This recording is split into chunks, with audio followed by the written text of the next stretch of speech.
Hi friends, आज मैं आप लोगों को 1 साल की बेबी का फ़्रॉक बनाना बताऊंगी। उसके लिए जो मैंने कपड़ा लिया है ये मैंने घेर के लिए लिया है और ये 4 लेयर में है, यानी कि फ्रंट और बैक दोनों पार्ट है। लंबाई मैंने इसकी 10 इंच ली है, चौड़ाई मैंने इसकी 11.5 इंच ली है। कपड़ा हमारा डबल है तो ये सारी चीज़ें डबल होंगी, यानी कि मैंने 11.5 इंच जो चौड़ाई बताई है उसका डबल होगा 23 इंच। अब ये मैंने कपड़ा लिया है टॉप के लिए, तो टॉप के लिए भी मैंने फ्रंट और बैक दोनों पार्ट लिया है और इसकी लंबाई मैंने 8 इंच ली है, चौड़ाई मैंने इसकी 5.5 इंच ली है। 5.5 नहीं बल्कि 6.25 इंच है। पूरी चौड़ाई अगर आप नापेंगी तो 11.5 इंच है सिंगल करने पे। अब यहाँ से मैंने 2 इंच पर गले का निशान लगा दिया है और कंधे का निशान मैंने 2 इंच पर लगा दिया है। दोनों को मैंने 2-2 इंच पर लगाया है और आर्मोल का निशान मैंने 4.5 इंच पर लगाया है और इसको मैंने इस तरीके से बॉक्स बना करके इसमें राउंड शेप दिया है। ये आर्मोल का निशान हो गया। गले की गहराई का निशान हमें 3.25 इंच पर रखना है। तो ये हमारा आगे का गला होगा, पीछे का गला हमारा लगभग 1.5 इंच की गहराई में होगा और नीचे से मैंने आधा इंच की गोलाई का शेप दिया है। अब इस निशान पर हम इसकी कटिंग करेंगे। ये हमारा फाइनल निशान है। तो फ्रेंड्स, टॉप में मैं अक्सर सिलाई के लिए एक्स्ट्रा कपड़े नहीं लेती क्योंकि मुझे थोड़ी सी सिलाई में कपड़े की ज़रूरत होती है। बहुत सारे लोग ज़्यादा कपड़े में सिलाई में कपड़े यूज़ करते हैं, तो उस हिसाब से आप इसकी चौड़ाई बढ़ा सकती हैं, 12 इंच 13 इंच भी ले सकती हैं। पर मैं बिल्कुल आधे इंच सिलाई के लिए लेती हूँ, तो उस हिसाब से मैं बहुत ज़्यादा चौड़ाई नहीं रखती। अब ये हमने फ्रंट और बैक दोनों पार्ट की कटिंग कर ली है। सबसे पहले अब स्लीव की कटिंग करेंगे, उसके बाद हम सिलाई करेंगे। तो स्लीव की लंबाई मैंने 7 इंच ली है, चौड़ाई मैंने 5 इंच ली है। अब यहाँ से 2 इंच पर निशान लगाना है, यहाँ से स्लीव की शेप का निशान लगाना होगा। तो इस तरीके से मैंने स्लीव की शेप का निशान लगा दिया है। अब यहाँ से हमें इसकी कटिंग करना है।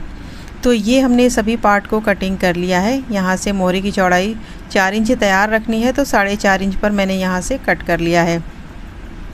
तो सभी चीज़ों को मैंने कट कर दिया है।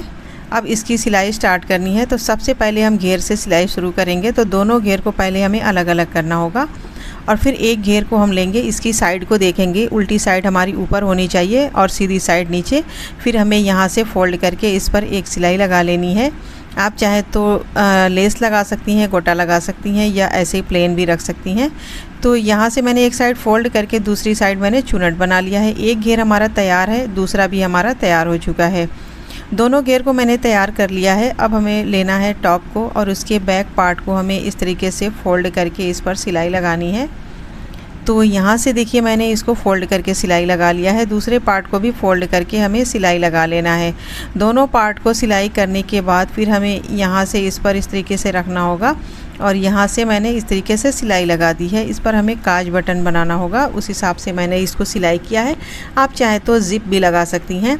अब हमें लेना है फ्रंट पार्ट को और इसमें हमें कुछ डिज़ाइनिंग करनी है। तो उसके लिए मैंने थोड़ा सा डिफरेंट कपड़ा लिया है, मतलब सेम कपड़ा नहीं है, हमने थोड़ा सा अलग लिया है। अब इसको हमें यहाँ पर इस तरीके से इसको कट कर लेना है इसी की शेप में।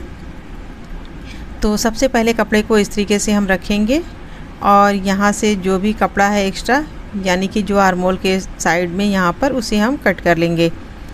बाकी नीचे की गोलाई को भी थोड़ा सा कट करेंगे। तो ये हमारा तिरछा कपड़ा मैंने लिया है, मैंने बिल्कुल सीधा कपड़ा नहीं लिया, आप सीधा भी ले सकती हैं। अब यहाँ पर लेस से इसको दबा करके सिलाई करना है। तो ये कपड़ा हमारा निकलने वाला है, इसकी अंडरग्राउंड सिलाई करनी है, अंडरग्राउंड। तो सबसे पहले देखिए मैंने लेस की आधे पार्ट पर यहाँ पर कपड़े को रखा हुआ है और इसको हमें यहाँ पर जॉइंट कर लेना है। इससे इस तरीके से सिलाई करने से क्या होगा कि इसका जो ये साइड है ये खुली हुई, ये अंदर चली जाएगी। तो देखिए इस तरीके से मैंने फ़ोल्ड कर दिया। आप चारों तरफ से इस पर सिलाई लगा लेना है ताकि ये एक जगह फिक्स हो जाए। फिर ये जो हमारा इस तरीके से नुकीला शेप बना हुआ है, इन सभी पर हम दोहराते हुए सिलाई लगाएंगे। फिर उसके बाद हम सीधी वाली सिलाई लगाएंगे। तो ये मैंने इस तरीके से सिलाई लगा ली है। अब मैंने सीधी सिलाई लगा दी है। ये पूरा फिक्स हो चुका है, कहीं से भी इसका कोई भी जॉइंट नज़र नहीं आ रहा। तो ये हमारा रेडी हो गया है। अब हमें फ्रंट और बैक दोनों पार्ट की एक साथ पहले कंधे की सिलाई करनी होगी, उसके बाद बाकी की सिलाई आगे करनी होगी। तो यहाँ से देखिए मैंने कंधे की सिलाई भी कर ली है। टॉप पर भी एक सिलाई लगा लेना है जिससे हमारे कंधे के जॉइंट फिसलने के डर नहीं रहेंगे, मतलब कपड़ा निकलेगा नहीं। अब हमें स्लीव को सिलाई करना है। तो सबसे पहले स्लीव की किनारी को हमें फ़ोल्ड कर लेना है। तो यहाँ से पहले हम एक सिलाई से फ़ोल्ड कर लेंगे दोनों स्लीव को। दोनों स्लीव हमारी सिलाई हो चुकी है। अब एक स्लीव को हमें लेना है और यहाँ से आर्म होल में जॉइंट करना है और इसको जॉइंट करते हुए कंधे पर 3-4 हमें चुनटें लगानी है, क्योंकि हमने थोड़ी सी चौड़ाई में एक्स्ट्रा ली थी स्लीव को। तो इस तरीके से मैंने स्लीव को जॉइंट कर लिया है, दूसरी स्लीव को भी उसी तरीके से मैंने जॉइंट कर लिया है। अब हमें गले में पाइपिंग लगानी है। तो सबसे पहले मैंने टॉप को उल्टी साइड रखा हुआ है और ये मैंने उरेब कपड़े की पाइपिंग जो बनाई थी उसको मैंने लिया है। इसको हमें गले में इस तरीके से जॉइंट कर लेना है। कपड़े को खींचते हुए सिलाई करना है, बहुत ज़्यादा नहीं पर थोड़ा ज़रूर खींचना होगा जो हमारा पाइपिंग का कपड़ा है। फिर ऊपर की साइड से इसको फोल्ड करके इसकी कंप्लीट सिलाई लगानी होगी। तो ये हमारी पाइपिंग बनके रेडी हो जाएगी। तो पाइपिंग की सिलाई भी हो चुकी है, यानी कि हमारा टॉप पूरी तरीके से बनके कंप्लीट है। अब हमें घेर की जॉइंट करनी है इसमें। तो घेर को हमने ले लिया है इसके एक पार्ट को और हमने यहाँ से देखिए दोनों पार्ट को एक साथ पकड़ते हुए यहाँ से सिलाई लगाना स्टार्ट किया है। तो एक सिलाई मैंने लगा ली है। अब दूसरी सिलाई इसके टॉप पर भी लगा लेना है। कहीं पर भी सिलाई हो, आप टॉप पर सिलाई लगा लें तो आपका कपड़ा इसमें से निकलेगा नहीं। पीछे वाले घेर को भी हमें सेम तरीके से सिलाई लगा लेना है। तो ये हमने दूसरा वाला घेर भी जॉइंट कर लिया है। अब इसके टॉप पर भी सिलाई लगा लेनी है। दोनों घेर हमारा जॉइंट हो चुका है। अब साइड से हमें सिलाई लगा करके इसको बंद कर लेना है, तब हमारा फ्रॉक पूरी तरीके से बन के रेडी हो जाएगा। साइड में आपको जितने भी फिटिंग देनी हो उस हिसाब से आप फिटिंग दे करके इसकी सिलाई लगा सकती हैं। तो ये मैंने एक साइड की सिलाई लगा ली है, दूसरी साइड की भी सिलाई उसी तरीके से हमें लगा लेनी है। तो ये मैंने दूसरी साइड की सिलाई भी लगा ली है। ये हमारा फ़्रॉक पूरी तरीके से बन के कंप्लीट हो गया है। अब ये देखिए फ़्रॉक का ये है फाइनल लुक। बहुत ही प्यारा सा ये बेबी फ़्रॉक 1 साल के बेबी के लिए मैंने बना करके तैयार किया है।